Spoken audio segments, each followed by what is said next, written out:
Hello everyone, welcome to MBBS Global and I am Captain गगन शर्मा। जो topic आज हम discuss करने जा रहे हैं वो ये है कि आपको नीट के लिए ड्रॉप करना चाहिए या नहीं करना चाहिए। और ये क्वेश्चन आज नहीं आएगा, आज से एग्जैक्टली 10 दिन बाद आएगा, जब नीट की आंसर कीज आ जाएंगी, आपका एग्ज़ाम ख़त्म हो चुका होगा, आंसर की आ जाएंगी और result main result final result awaited होगा, बट आपको आपका स्कोर पता होगा।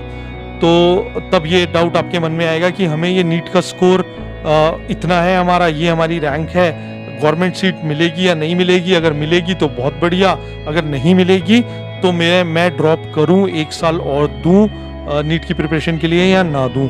अब इसमें कुछ फर्स्ट ईयर या मैं ये बोलूँगा कि पहले साल जिन्होंने फर्स्ट अटेम्प्ट दिया नीट का वो बच्चे होंगे, कुछ सेकेंड अटेम्प्ट वाले होंगे एंड ऑफ कोर्स कुछ ऐसे भी होंगे जो एक बार और ट्राई करना चाहते हैं। तो ये डिसीजन बहुत कंफ्यूजिंग हो जाता है और बहुत ज़्यादा आपको सोचने की ज़रूरत पड़ती है। Not only you, for your parents also, because उनकी इन्वेस्टमेंट भी है यहाँ पे। आपका तो टाइम इन्वेस्ट हो ही रहा है, बट तैयारी में उनके भी पैसे इन्वेस्ट हो रहे हैं, क्योंकि ऑफ कोर्स बिना तैयारी के ड्रॉप करने का मतलब है कि टाइम और पैसा दोनों वेस्ट करना।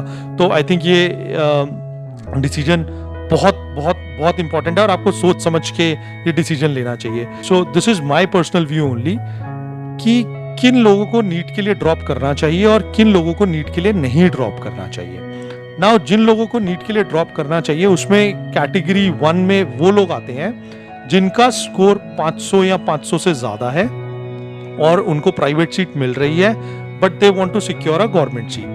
अब वो गवर्नमेंट सीट के लिए डेफिनेटली उनको मेहनत करनी पड़ेगी और वो एक साल ड्रॉप कर सकते हैं, बट रियलिटी चेक करना बहुत ज़रूरी है कि आप इतनी मेहनत करोगे तो आप 50-100 नंबर अपने बढ़ा लोगे and you are able to secure a government seat. तो कैटेगरी 1 में तो ये लोग आते हैं। Now let's talk about category 2। Category 2 में मेरे हिसाब से वो लोग आते हैं जिन्होंने तैयारी तो करी, बिल्कुल थोड़ी सी तैयारी करी, क्योंकि ये 12th का टाइम बहुत मस्ती से निकला। पता चल गया था कि एग्ज़ाम ऐसे नंबर कैलकुलेट होने वाले हैं, 10th और 11th के बेस पे मार्क्स मिलेंगे। कोचिंग इंस्टीट्यूट्स भी खुले नहीं थे, स्कूल भी खुले नहीं थे। उन्होंने थोड़ी सी तैयारी करी बट स्कोर अच्छा आ गया, नीट क्वालिफाई भी कर गए, 250, 300, 350 नंबर आ गए। और विच इज़ बिना तैयारी के नीट जैसे कॉम्पिटिटिव एग्जाम में इतना स्कोर लाना इज़ अ अचीवमेंट। तो उन लोगों को ज़रूर एक बार रियलिटी चेक करना चाहिए कि मैं अगर तैयारी करूंगा तो क्या मैं गवर्नमेंट सीट के लिए इतने नंबर लेके आ सकता हूँ, क्या मेरा नीट का स्कोर इतना आ जाएगा कि मुझे गवर्नमेंट सीट मिल जाए, या क्या मेरी रैंक इतनी आ जाएगी। तो उन लोगों को एक तो ज़रूर करना चाहिए। और तीसरी कैटेगरी के वो लोग हैं जिन्होंने अपना रियलिटी चेक किया है, जिनको उनका नेगेटिव पॉइंट्स पता है कि मैंने इस चीज में टाइम वेस्ट किया था या इस नीट के पेपर में मेरे से गलती हो गई, बट मैं अगर तैयारी करूंगा तो अगले साल डेफिनेटली आ जाएगा। या जो मजबूर है, मजबूर व्हेन आई विल से मजबूर, तो मजबूर ऐसे हैं कि किसी की तबीयत खराब हो गई या किसी वजह से कोई नीट का एग्जाम नहीं दे पाया, बट कैलिबर उनमें था, अगर देते तो 600 650 नंबर आ जाते। तो ये 3 कैटेगरीज हैं। Now you need to decide कि आप किस कैटेगरी में फॉल करते हो, ठीक है। नाउ आ जाते हैं उन लोगों के बारे में बात करते हैं जिनको नीट के लिए ड्रॉप करना is not advisable as per me, right. Why I am saying as per me, because ये इंडिविजुअल थॉट है, राइट। बाकी डिसीजन इज योर्स कि आपको कैसे करना है।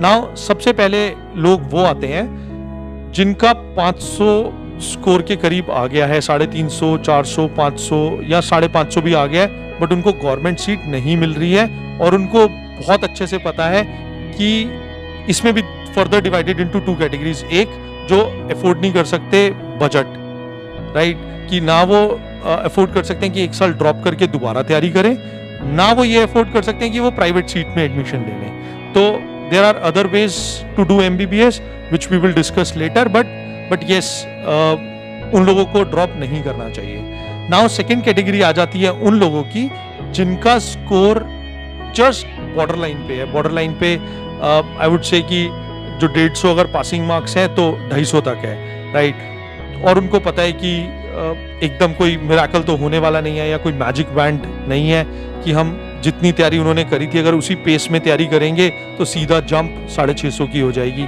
तो इल्यूजन में ना रहें और बिल्कुल क्लैरिटी रखें कि अगर मैं ड्रॉप करूंगा तो सिर्फ मेरा पैसा और टाइम दोनों वेस्ट होंगे।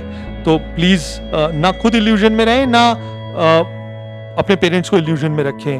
तो बहुत क्लैरिटी रखें, खुल के अपने पेरेंट्स को बताएं कि this is what I can do. तो पेरेंट्स भी इस चीज को समझें। ऐसा नहीं है कि हर कोई 720 नंबर लेके आ जाएगा। तो अब यू नीड टू थिंक कि आपको जाना है, ड्रॉप करना है या नहीं करना है। एज पर मी आपको ड्रॉप नहीं करना चाहिए।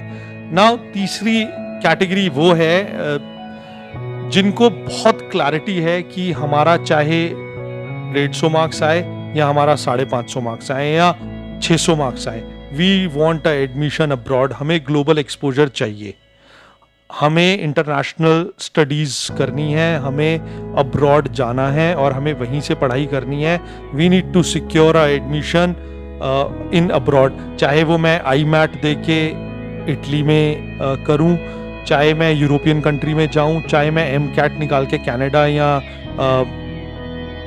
USA से करूं, चाहे मैं ऑस्ट्रेलिया जाऊं, UK जाऊं, कहीं पे भी जाऊं, और may be Russia, Ukraine, Philippines या और अदर स्मॉल कंट्रीज, मैं कहीं पे भी जाऊं, but I need to go abroad and do my studies in abroad.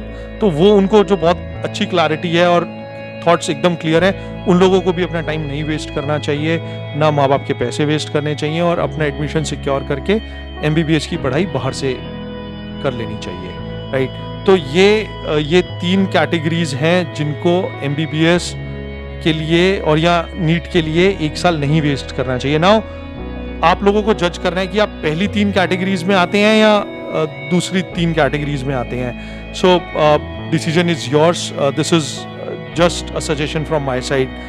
Thank you very much and stay tuned. Thank you.